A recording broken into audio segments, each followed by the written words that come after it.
I'm someone who's the proud product of the public education system at both primary and secondary levels, and I think I speak on behalf of the majority of people in this country when I say it should be a basic principle that every child has the right to a good quality, well-funded public education.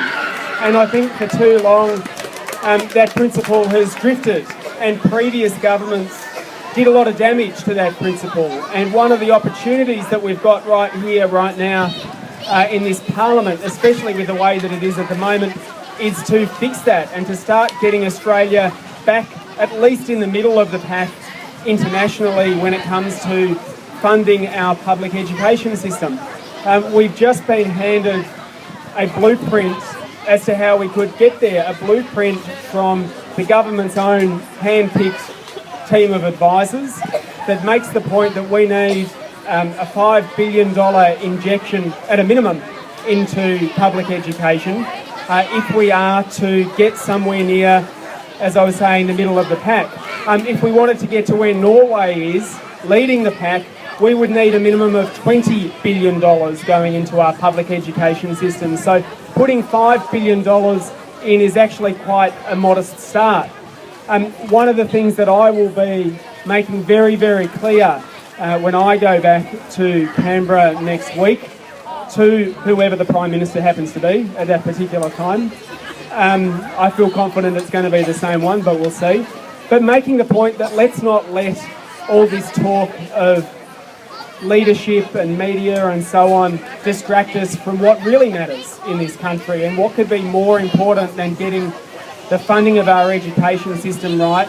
And we've got a pretty narrow window of opportunity within which to do it.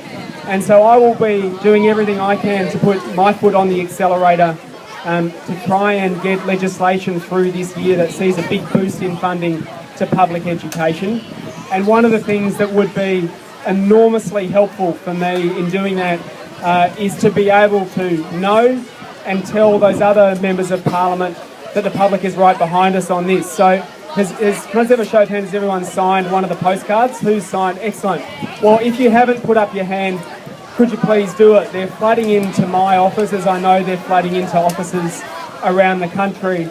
And for us to be able to go back there knowing that we've got the public behind us on this one will be enormously important. And as a disclaimer, I'm here with my main advisor whose kids go here to Collingwood, so you can be assured that not only as a matter of principle but out of personal interest as well, we will be doing everything we can to make sure that this is the year where we see a big boost in funding for public education, so that we as a country can know and rest assured that we're delivering on the principle that every child has the right to a good quality public education. Thanks very much.